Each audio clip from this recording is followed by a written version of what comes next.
tout le monde, me voici avec Benjamin, ainsi que Jackson et le beau Théo. Alors là, nous sommes en intérieur, hein, vous l'avez bien compris, hein, tout ça là, c'est pas vrai, là. On n'est pas dans la nature. On n'a pas monté un studio. Fait que aujourd'hui, on va parler de quelque chose que souvent on nous pose comme question quand les gens veulent aller acheter ou adopter, je préfère le terme adopter qu'acheter, veulent aller adopter un nouveau perroquet. Comment choisir le perroquet qu'il nous faut? Est-ce qu'on doit choisir un mâle ou une femelle? Fait que c'est deux petites questions-là pour commencer. Alors, premièrement, si vous arrivez dans une animalerie et qu'au bout de 10 minutes, quelqu'un est capable de vous donner l'oiseau et que vous partiez avec, là, ne partez pas avec cet oiseau-là, parce qu'il n'a pas fait son travail. Ça ne se passe pas comme ça avec un perroquet. Marc-Éric a demandé comment choisir un perroquet. Moi, je vais retourner la question différemment. Comment être choisi par un perroquet? Comment sait-on qu'on est choisi par un perroquet? Alors, c'est pas compliqué. Vous commencez à aller visiter le lieu où il y a des perroquets et regardez celui qui va commencer à faire des niaiseries, commencer à faire le clown, à se rouler, puis à vous regarder dans les yeux. Un perroquet regarde dans les yeux. Il va essayer d'attirer votre attention. Une fois qu'il a votre attention, il va commencer à vous montrer tout ce qu'il sait faire. Alors, c'est certain que dans une animalerie, ça ne va pas toujours faire grand-chose. Mais le maximum qu'il va pouvoir savoir faire, il va vous le montrer. Et là, c'est un signe pour vous qu'il y a quelque chose qui se passe, il y a un contact. Maintenant, s'il est derrière une vitre ou derrière une cage, on ne peut pas toujours savoir si c'est un bon contact ou un mauvais contact. Parce que le perroquet peut aussi vouloir attirer l'attention de quelqu'un qui ne l'intéresse pas plus que ça, mais qui a envie peut-être de mordre ou quoi. De juste sortir de la cage. Ou juste vouloir sortir de la cage, effectivement. Et donc, c'est à ce moment-là que vous devez demander à celui qui est responsable de ce département de sortir l'oiseau pour vous le présenter. Ok?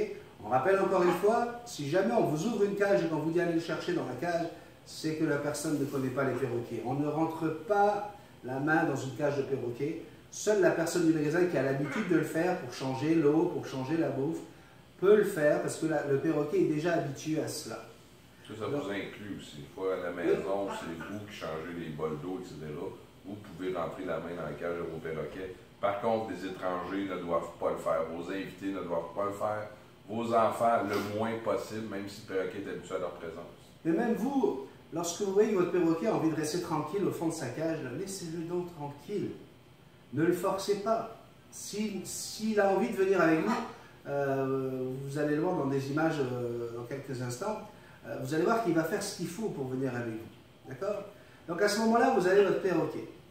Alors, c'est une demi-heure à 3/4 d'heure minimum que vous allez devoir passer avec lui pour savoir si effectivement il se passe quelque chose, si vraiment il y a un clic.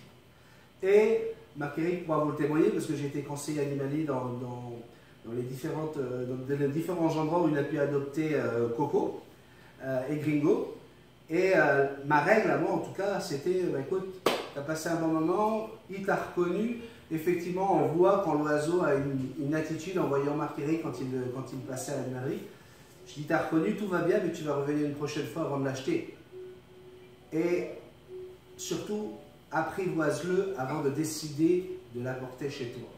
Et donc, Marc-Éric est passé plusieurs fois. Ouais. Et ça a duré même, je pense, plus d'un mois à peu près, où tu venais à peu près 2-3 fois par semaine. À peu près une demi-heure à 1 heure par jour. Exactement. Et ça a donné une bonne chose, c'est qu'effectivement l'oiseau a eu le temps de choisir son maître.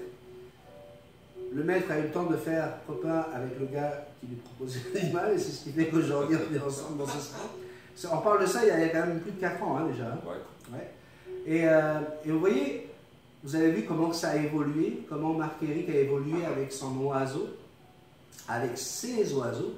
Et c'est comme ça qu'il faut faire. Il faut voir toujours, il faut toujours essayer. Lorsque il a rencontré Théo, c'était pas gagné d'avance. C'était pas gagné que Théo veuille de lui. Bon, il se trouve que là, on a affaire vraiment à une perle d'amour. Et ça s'est bien passé. Oui. Aujourd'hui, là, vous le voyez sur les images, c'est merveilleux. Mais encore une fois, Marc-Éric a laissé le choix à l'oiseau. Laissez le choix à l'oiseau. Si l'oiseau ne veut pas de vous, n'insistez pas. Ça ne marchera jamais. Nous avons l'exemple d'une de nos auditrices hein, qui nous a écrit, qui m'a envoyé un message perso, en me disant qu'elle a un perroquet aujourd'hui qui s'appelle Tao. C'est son deuxième perroquet. Tout simplement parce qu'elle a dû tristement se séparer du premier. Elle s'est rendue compte au bout de quelques mois qu'effectivement ce perroquet ne l'avait pas choisi. Résultat, elle s'en est séparée pour aller vers un nouveau perroquet qu'il a choisi. Même moi avec Youpi, pour ceux qui se rappellent de Youpi, mon yo-yo du Sénégal, ça a pris 2 ans avant que j'abandonne et environ 600 morsures. J'avais plus de gales sur les mains que de peau. Faut pas le prendre personnel quand on échoue. C'est pas un constat d'échec. C'est pas non plus une peine d'amour. Ça n'a pas marché, ça n'a pas marché. À ce moment-là, au lieu de faire payer l'oiseau, etc., je lui ai trouvé une bonne famille qui est elle-même habituée à des youyous, vu qu'elle en a déjà 6. Ce qui veut dire qu'elle savait quoi faire, puis effectivement, ça a cliqué dès la première minute que je suis rentré là-bas.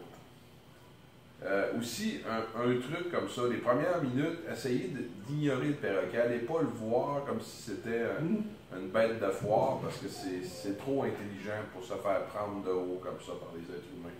Il faut vraiment les respecter, le respect. Là, moi, Théo, quand je suis rentré dans la maison, je l'ai ignoré les 10 premières minutes.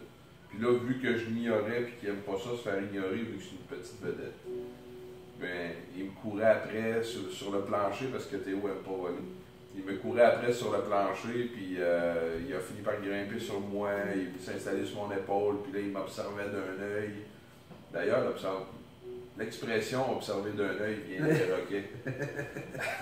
Et puis n'oubliez pas, si vous voulez qu'on puisse vous envoyer d'autres vidéos, si vous voulez être au courant de tout ce qu'on fait avec Marc-Éric, et quelquefois notre ami Daniel d'ailleurs, et nos perroquets, n'hésitez pas, vous cliquez juste ici, en bas de cette vidéo, et puis nous aurons plaisir de vous inscrire parmi nous. Abonnez-vous, ça nous fera plaisir.